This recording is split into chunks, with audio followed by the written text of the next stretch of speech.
क्या बच्चों को काजल लगाना चाहिए? क्या उनको शहद चटाने से उनका ब्लड सर्कुलेशन इंप्रूव हो जाता है? क्या मिथ्स है और क्या फैक्ट्स है? Hello everyone, welcome to my channel Ananta. I'm Dr. Shreya Dubey, a pediatrician on a mission to help every child reach their highest potential. Here you will find a treasure trove of tips and tricks on everything from keeping your kids healthy and happy to helping them grow and thrive. Each week we will dive into exciting topics about child health, growth, development, behavior, parenting and a lot more. So hit that like button, share with fellow parents and subscribe for a weekly dose of fun and inspiration. Let's raise our kids the happy way. आज हम बात करेंगे newborn से associated कुछ myths के बारे में। First, बच्चों की आंखों में काजल लगाने से आंखें बड़ी और सुंदर हो जाती हैं, नजर नहीं लगती। देखिए, ये गलत है। जो मार्केट में अवेलेबल काजल है उसमें लेड और दूसरे हार्मफुल केमिकल्स होते हैं जिससे बच्चों की आंखों को काफी नुकसान पहुंच सकता है। अगर आप घर में ही काजल बना रहे हैं, बादाम से या हल्दी से या घी से या किसी भी आयुर्वेदिक तरीके से बना रहे हैं, तो उसमें हार्मफुल केमिकल्स तो नहीं है, बट फिर भी कार्बन तो है ही। और अगर आपके हाथ में जरा सी भी गंदगी हुई और बच्चे की आंख में चली गई तो बच्चे को कंजंक्टिवाइटिस और प्रोफ्यूज आई डिस्चार्ज होने का रिस्क होता है। तो हमें अपने ट्रेडिशंस और मॉडर्न साइंस दोनों को साथ में लेके चलना होगा।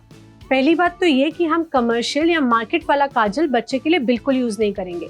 और अगर आप होममेड काजल यूज कर रहे हैं तो नजर के टीके के लिए कहीं और लगा दीजिए, कान के पीछे, माथे पर, पाम्स पे या सोल्स पे, कहीं पे भी लगा दीजिए, पर आंखों में मत लगाइए। सेकेंड, बच्चों को शहद चटाने से उनका ब्लड साफ होता है। देखिए, ये बिल्कुल सही नहीं है। हनी में क्लोस्ट्रिडियम बोटुलिनम नाम का एक बैक्टीरिया होता है जो टॉक्सिन्स प्रोड्यूस कर सकता है। इससे बच्चों में बोटुलिज्म नाम की एक सीरियस बीमारी हो सकती है। इसलिए 12 महीने से कम के बच्चों में हनी, वो कितना भी शुद्ध शहद हो या कोई भी हनी कंटेनिंग प्रोडक्ट, बिल्कुल भी रिकमेंडेड नहीं होता। थर्ड, बच्चों के ब्रेस्ट बड्स अबनॉर्मल होते हैं और उन्हें स्क्वीज करके गंदा मिल्क निकालना जरूरी होता है। This is a myth. During the end of pregnancy बहुत सारे हार्मोनल चेंजेस होते हैं, बहुत सारे हार्मोनल शिफ्ट्स होते हैं, जिसकी वजह से चाहे वो मेल न्यूबॉर्न हो चाहे वो फीमेल न्यूबॉर्न हो, उनकी जो निपल्स होती हैं उनके अराउंड कुछ स्वोलन टिश्यू आ जाता है। इनको बिल्कुल भी नहीं दबाना है, नहीं तो इन्फेक्शन होने के चांसेस हैं। ये जो स्वोलन ब्रेस्ट बड्स हैं, ये अपने आप से इन्वल्यूट और रिग्रेस हो जाते हैं over a period of few months. इनको बिल्कुल मत दबाइएगा। फोर्थ, बच्चों पे उपटन करना या आटा लोई लगाना जरूरी है। तो जो हमारे घर के बड़े हैं और जो मालिश वालियां हैं, वो अक्सर इंसिस्ट करते हैं कि अगर हम अपने बच्चों को उपटन लगाएंगे या उनकी स्किन पे आटा लोई यूज करेंगे तो बॉडी हेयर रिमूव हो जाएंगे, स्किन कलर इंप्रूव हो जाएगा, और कभी कभी तो ये भी बोलते हैं कि इससे ब्लड सर्कुलेशन इंप्रूव होगा और सारी की सारी टॉक्सिन्स हट जाएंगी। देखिए, ये साइंटिफिकली पॉसिबल नहीं है। जो बच्चों में बॉडी और फेशियल हेयर होते हैं वो तो सारे ही बच्चों में होते हैं, किसी में ज्यादा किसी में कम, depending upon the genetic makeup of the kid. अगर आपने आटा लोई से हेयर रिमूव कर भी दिए तो ये वापस आ जाएंगे। और जैसे जैसे बच्चा ग्रो करता है वैसे वैसे नेचुरली ही ये वाले जो हेयर है ये अननोटिसेबल होते चले जाते हैं। सिमिलरली जो बच्चों की स्किन टोन होती है उसका भी जेनेटिक बेसिस ही होता है। न्यूबॉर्न्स की स्किन टोन चेंज होती रहती है and around 6 months of life उनका परमानेंट स्किन टोन आने लग जाता है।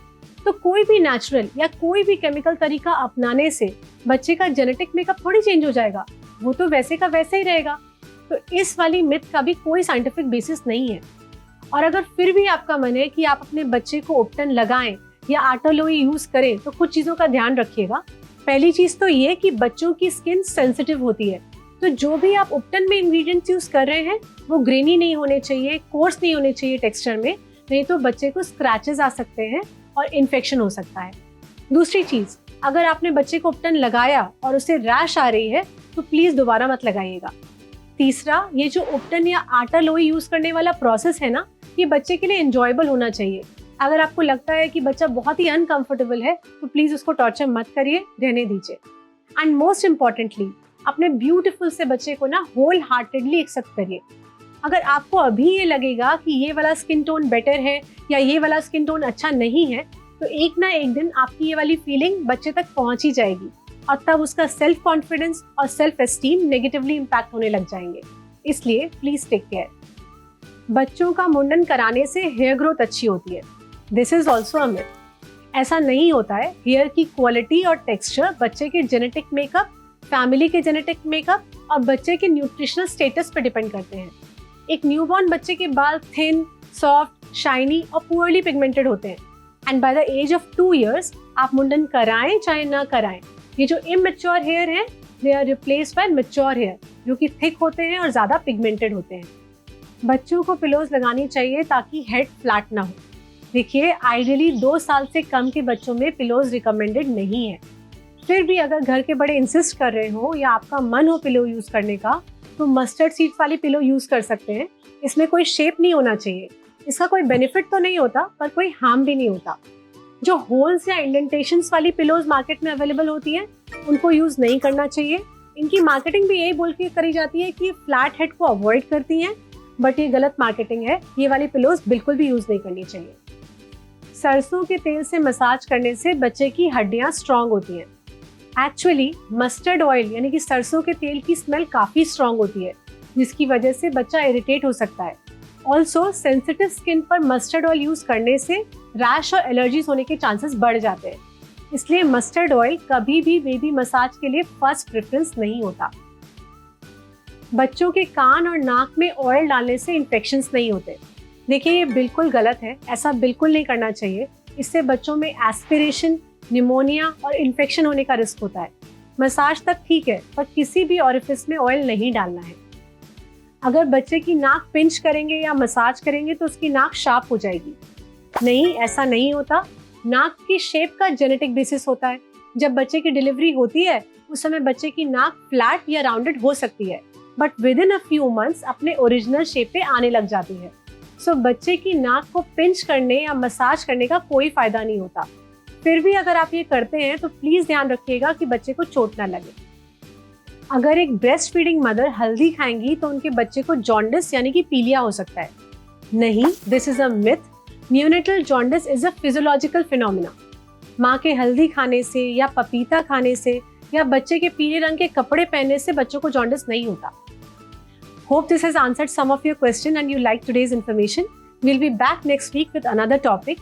Please let us know in the comments below what you would like me to talk about in the upcoming videos. If you like this information, please like, share and subscribe to our channel Ananta. Take care.